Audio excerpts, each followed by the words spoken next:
মই বনাব লৈছোঁ গাজৰৰ হালোৱা আৰু তাৰ কাৰণে লৈছোঁ মই 4টা গাজৰ মই ৰুকনিত ৰুকি লৈছোঁ।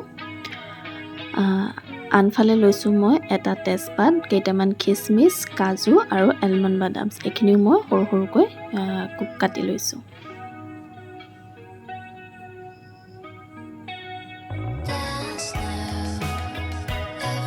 আৰু গাজৰৰ হালোৱাত গাখীৰ নিদিলেই হ'ব জানো, সেয়ে মই 200 ml এটা আমুল তাজা লৈছোঁ। এইখিনি মই অকণমান পানী দি মিহলাই অকণমান গৰম কৰি ঠাণ্ডা কৰি থৈছোঁ।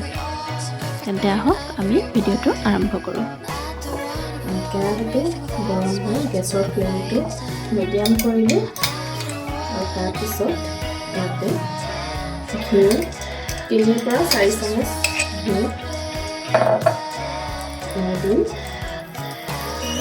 গলি যোৱাত তাতে মই তেজপাতকেইটা দি ৰুকি থোৱা গাজৰখিনি দি এইখিনি মই ভালকৈ মিলাই ল'ম। এনেকৈ অকণমান টাইমৰ মূৰে মূৰে আমি ভালকৈ যেতিয়ালৈকে গাজৰখিনি চফ্ট হৈ নাযায় তেতিয়ালৈকে এইখিনি ভালকৈ লৰাই গেছটো মাজে মাজে এইখিনি লৰাই থাকিব। এনেকৈ আমি প্ৰায় 20 পৰা 25 মিনিট সময় গাজৰখিনি ভাজিব লাগিব, যাতে গাজৰখিনি যেতিয়ালৈকে চফ্ট হৈ নাযায় তেতিয়ালৈকে আমি এনেকৈ গাজৰখিনি লৰাই থাকিব লাগিব। 15 পৰা 20 মিনিট ভাজাৰ পাছত এইখিনি আকৌ 10 মিনিট সময় হাই ফ্লেমত প্ৰায় এনেকৈ লৰাই লৰাই এইখিনি ভাজিব লাগিব। আপুনি লৰাই থাকিব, নহ'লে এইখিনি ধৰি যাব, সেয়ে লৰাই থাকিব লাগিব।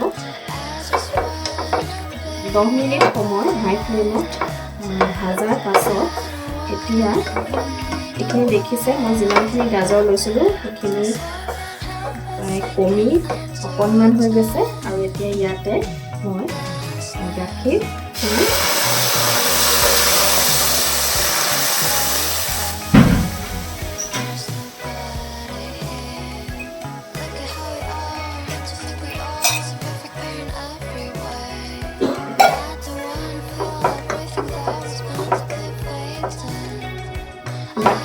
দি এনেকৈ মই অলপ লৰাই লওঁ। দি মই ইয়াত এইটো কভাৰ কৰি দিম। মাজে মাজে এইখিনি অকণ অকণকৈ লৰাই থাকিব।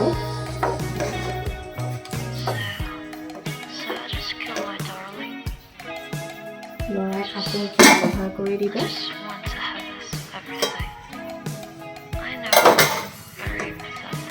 গাজৰৰ হালোৱা বহুত ধৰণে বনাব পাৰি, কিন্তু মই একেবাৰে চিম্পলকৈ বনাইছোঁ।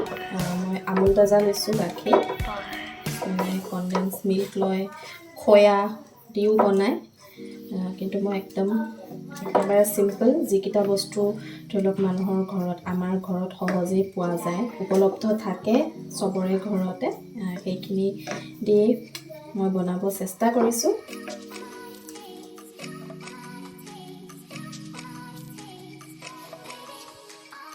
আৰু এনেকৈ আমি 20 মিনিটমান সময় এইখিনি মাজে মাজে লৰাই থাকিম।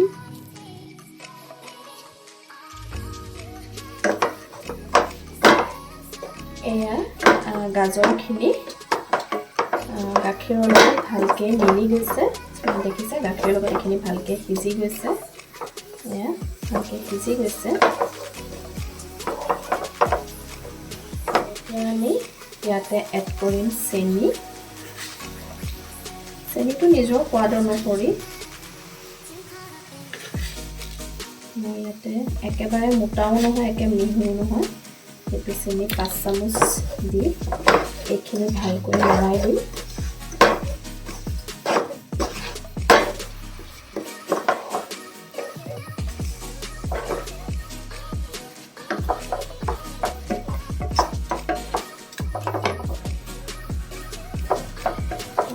এতিয়া গেছৰ গেছৰ ফ্লেমটো অকণমান বঢ়াই দিছোঁ আৰু ইয়াতে দিম এতিয়া মই প্ৰথম অকণমান ইলাইচি পাউডাৰ, এইটো যিটো মই নিজে বনাই মানে যিটো খুন্দি পেলাই দিছোঁ। আৰু দিম ইয়াতে মই ড্ৰাই ফ্ৰুইটছ, এলমণ্ডছ, যিটো মই আৰু কাটি লৈ লৈছিলোঁ, এলমণ্ডছ, কাজু আৰু কিচমিচ মিহিকৈ কাটি থোৱা, এইখিনি মই ইয়াতে দি দিলোঁ। দি এইখিনি মই ভালকৈ আকৌ লৰাই দিম। ড্ৰাই ফ্ৰুইটছখিনি দিয়াৰ পিছত এইখিনি এতিয়া মই আকৌ কভাৰ কৰি দিম। কভাৰ কৰি দিম মই 20 মিনিট এনেকৈ থাকিব দিম। গেছটো মই ল' ফ্লেমতে ৰাখিছোঁ। 20 মিনিটেই এনেকৈ নহয়, মাজে মাজে আপোনালোকে লৰাই থাকিব।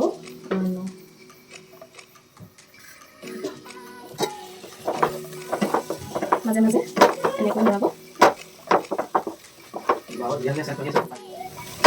এতিয়া গেছৰ ফ্লেমটো অকণমান মিডিয়ামত ৰাখিছোঁ।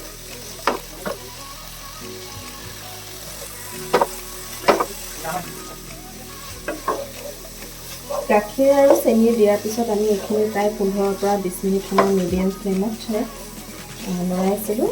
আৰু এয়া গাজৰৰ হালোৱা প্ৰায় হৈ গৈছে। এয়া দেখিছে,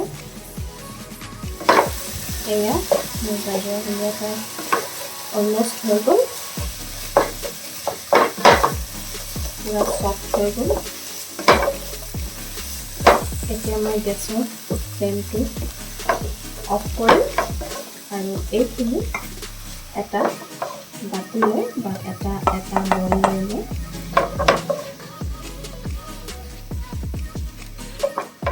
এয়া মোৰ গাজৰৰ হালোৱা হৈ গ'ল। আৰু ইয়াতে মোৰ ওপৰত অলপ ড্ৰাই ফ্ৰুইটছ দি গাৰ্নিছ কৰি দিছোঁ। মই এলমণ্ডছ আৰু কাজু লৈছোঁ। আপোনালোকৰ তাত লগত যদি আৰু বেলেগ ড্ৰাই ফ্ৰুইটছ থাকে তেন্তে আপোনালোকে সেইখিনিও ব্যৱহাৰ কৰিব পাৰিব। আৰু এয়া মোৰ গাজৰৰ হালোৱা ৰেডি।